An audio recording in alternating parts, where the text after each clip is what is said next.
Nous savons tous que l'église est un endroit où il y a le bonheur, il y a la paix, mais il y a aussi beaucoup de choses qui se passent dedans. Alors comme Dieu a dit de dénoncer les œuvres du ténèbre, nous ne pouvons pas nous taire face à toutes ces choses. Mesdames et messieurs, bienvenue dans votre émission Entre nous. Ici, nous disons la vérité et nous dénonçons les frasques des faux pasteurs, mais nous encourageons aussi les chrétiens à écouter les vrais pasteurs. Entre un pasteur qui conseille un fidèle à faire de bonnes choses et un autre pasteur qui détruit la vie d'un fidèle, qui refuse l'argent d'une femme parce qu'elle n'a pas donné beaucoup. Mesdames et messieurs, je vous dis générique.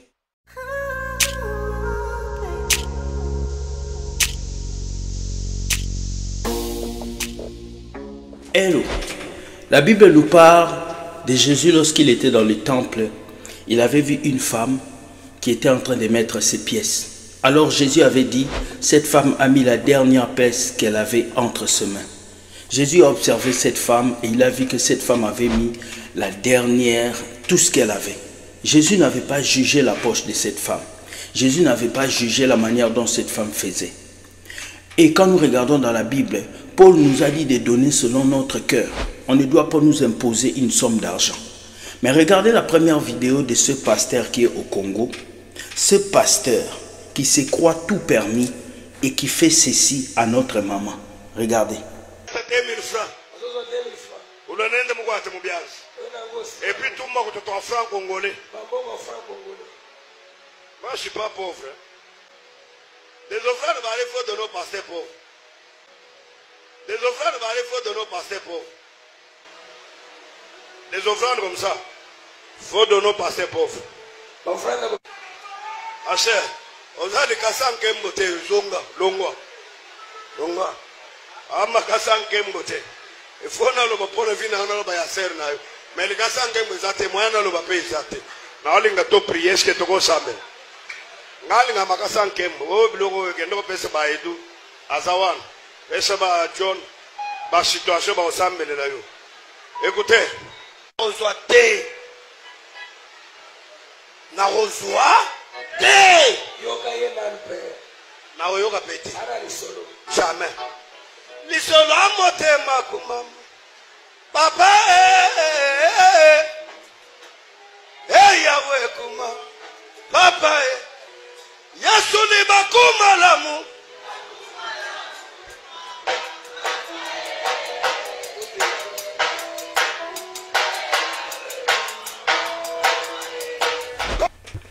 Vous avez vu dans cette vidéo ce pasteur qui a une église au Congo, qui a refusé de prendre l'argent de cette femme.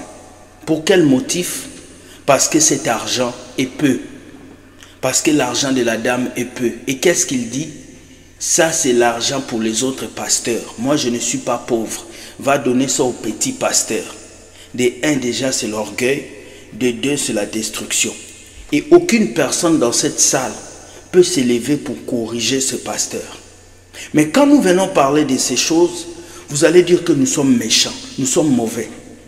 Quand je viens tous les jours vous dire ici, ouvrez vos yeux. Il y a des bons pasteurs, mais il y a des mauvais pasteurs. Regardez comment cette pasteur parle à cette maman. Si c'était votre mère, si c'était votre maman, est-ce que vous allez accepter cela? Cette femme a peut-être tout ce qu'elle avait dans sa poche. Peut-être c'est tout l'argent qu'elle avait. C'est toute son offrande. Mais tu refuses l'offrande d'une femme parce que c'est petit. Pourquoi tu le fais? Beaucoup vont se lever pour dire non, il voulait enseigner aux gens comment donner. Non, non. Jésus ne vous a pas fait des pasteurs pour que vous puissiez prendre l'argent des gens. Pour que vous puissiez imposer une somme d'argent à ses enfants. Et vous, les chrétiens qui suivez ces pasteurs, c'est votre problème. Parce que nous allons continuer à crier, à parler, vous allez toujours faire la même chose. Et dans fin de compte, c'est vous qui souffrez. Nous, on ne souffre pas. C'est vous qui souffrez et c'est vous qui payez le prix lourd. Parce que nous, on cherche Dieu, on prie et on n'a pas besoin même de suivre ces pasteurs. Car Dieu nous a bénis et il continue de nous bénir. La Bible dit, la bénédiction de Dieu ne se fait suivre d'aucun chagrin. Toi qui cours derrière les pasteurs pour donner des enveloppes, toi qui cours derrière les pasteurs pour payer de l'huile d'onction, laisse-moi te dire, ce n'est pas le pasteur qui bénit, c'est Dieu qui bénit. Et quand Dieu te bénit, tu n'as pas besoin de passer par un pasteur. Quand Dieu te bénit, tu n'as pas besoin d'aller t'agenouiller devant un homme de Dieu. On va t'humilier. À cause d'un miracle, on doit t'humilier. À cause d'argent, on doit t'humilier. Regardez cette femme, si c'était ta mère. C'est triste. La parole de Dieu doit aller avec nos actes. Un vrai serviteur de Dieu ne refusera aucun sou. Même si tu lui donnes 50 centimes, il va le prendre. Parce que toute somme d'argent, on a besoin de ça pour que l'œuvre de Dieu avance. C'est vous qui le dites. Maintenant, pourquoi cette dame amène son enveloppe? Tu refuses. Tu dis que c'est petit, qu'elle ne te considère pas. Est-ce qu'on donne l'argent pour le pasteur ou on donne l'argent pour Dieu? Je pense qu'on donne l'argent pour l'église, pour que l'église avance. Alors, mesdames, regardez cette situation et réfléchissez. C'est toujours à vous, les femmes, qu'on fait ces choses. Parce que moi, un tel pasteur me fait ça, sois sûr, si c'est ma maman, son église va fermer du lendemain. C'est clair. L'église n'est pas un endroit où on refuse le don des gens. L'église, c'est un endroit où on accepte les chrétiens. Parce que tout le monde est imparfait. Il n'y a pas quelqu'un de parfait à l'église. Il n'y a pas quelqu'un qui peut dire qu'il est parfait. Toi, pasteur, tu n'es pas parfait. Tu as tes défauts, tu as tes problèmes. Alors cette maman est venue avec humilité. Tu ne sais pas comment est-ce qu'elle a gagné cet argent. Tu ne sais pas comment est-ce qu'elle a souffert pour avoir cet argent. Elle t'apporte ça, mais regarde ce que tu dis. La Bible dit, ce sont des serviteurs de ventre. Ils ne prêchent pas l'évangile pour vous ramener à Christ. Ils sont des prophètes, des pasteurs pour se faire du profit. Ben ça y est, à travers cette vidéo, vous pouvez voir et définir que l'église est devenue un business. Depuis longtemps, depuis que vous avez fait entrer l'argent à l'église, la maison que vous appelez l'église est devenue le business. Et nous, on va faire quoi? On ne peut que vous regarder et dire « Waouh, quel spectacle !» Repentez-vous et comprenez cela. Deuxième vidéo nous amène au Nigeria.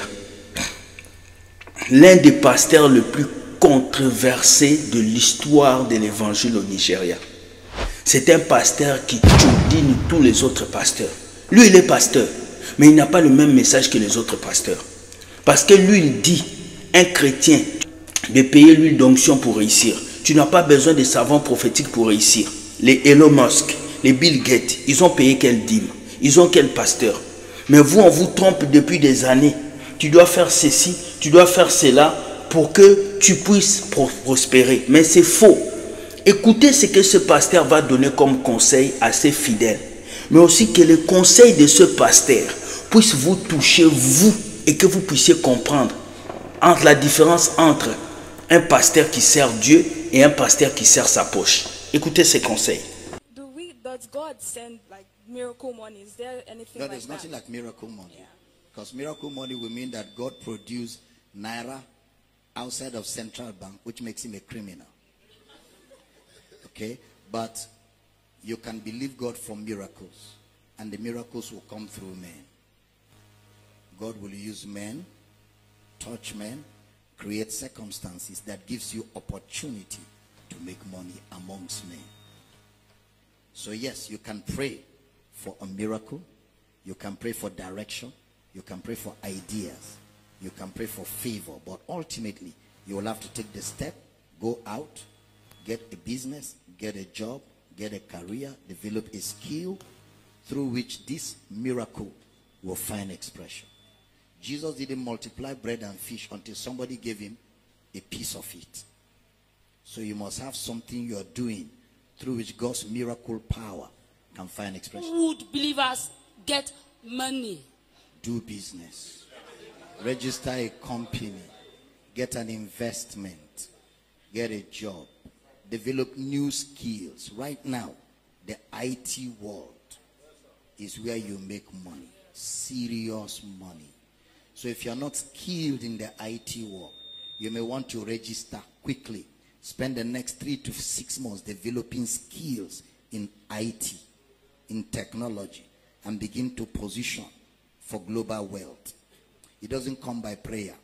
It doesn't come by giving. It doesn't come by fasting. It comes by industry, commercial. That's why the richest people are not in church. They don't care about your God. Elon Musk doesn't believe in your God.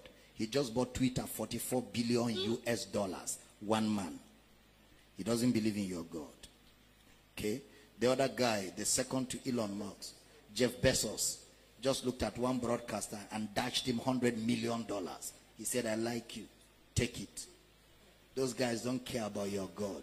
They have their space shuttle where they go to outer space and chill in Mars and come back. And just that trip can pay somebody's lifetime. They have too much money. They don't even know what to do with money. Elon Musk has gone to Mars and is trying to create a habitation in Mars for the wealthy. That poor people have made this world dirty. This world is smelling. That they that are wealthy want to relocate to Mars. Right now they are doing an experiment in Mars where they just want to create agricultural ability in Mars, where corn, rice, beans can grow for them.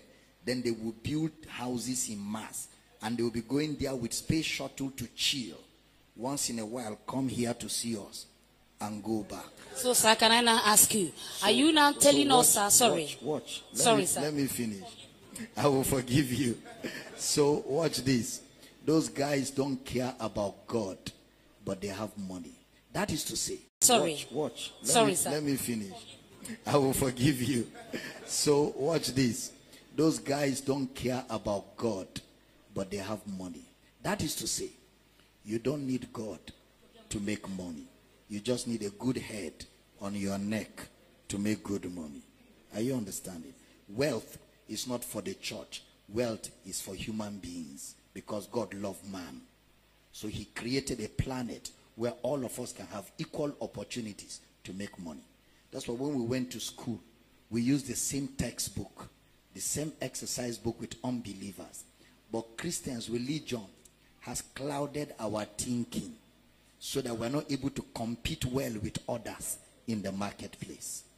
Meanwhile, we're supposed to even have more advantage than them because we have the leading of the Spirit and we can see what they don't see. But religion has paralyzed our thinking faculty. So the church must be liberated and it will take teaching. But listen, no church can teach you to make money.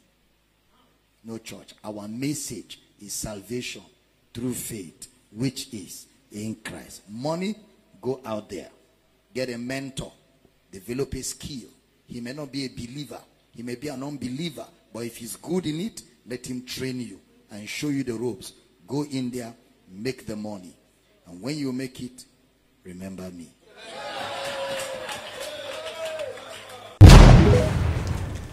Vous avez écouté? Quand je viens ici sur la chaîne YouTube, je vous dis, Dieu n'a pas besoin de votre argent, Dieu a besoin de vos cœurs. Et la réussite n'est pas une question de crainte de Dieu. La réussite, ce n'est pas parce que tu pries beaucoup. Il y a des gens qui ne prient pas qui réussissent. La réussite, c'est une question de vie sociale. C'est une question de bâtir, d'avancer, de travailler. Ce n'est pas parce que quelqu'un prie beaucoup qu'il va être milliardaire. C'est faux. C'est parce que quelqu'un investit. C'est parce que quelqu'un travaille. Alors vous devez sortir de ces mentalités qu'on vous a fait entrer dans la tête. C'est parce que je prie beaucoup que Dieu va me donner l'argent. D'abord, tu ne viens pas à Jésus pour l'argent. Jésus n'était pas mort à la croix pour faire de toi un millionnaire. Il est mort à la croix pour te sauver. Maintenant, la deuxième option, parce qu'il t'a sauvé, tout ce que tu vas faire va réussir parce qu'il t'accompagne. Mais ton premier but ne doit pas dire que Jésus est mort pour te donner l'argent. Non, l'argent, ça se crée ici-bas avec le travail que tu fais.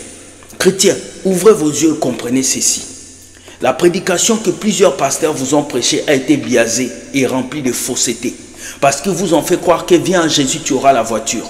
Viens à Jésus, tu auras la maison. Viens à Jésus, tu auras un mari. C'est faux. La première phrase, c'est viens à Jésus, tu auras la vie éternelle. Et quand tu as la vie éternelle, Dieu va t'ouvrir des portes. Il va te connecter à des personnes pour que ta vie change. Voilà pourquoi j'ai dit, n'arrêtez jamais de chercher le meilleur.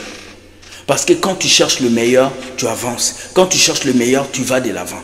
Alors chrétiens, je vous supplie pardon. Ne tombez pas dans les pièges de faux pasteurs. N'allez pas prier des jours à l'église pour que l'argent tombe du ciel. N'allez pas faire des conférences, des séminaires enfermés avec un pasteur pour que vous soyez riche. La richesse se crée, il faut travailler. C'est ce que je dis tous les jours. Aucun être humain ne peut s'asseoir dans sa chambre et voir sa vie changer.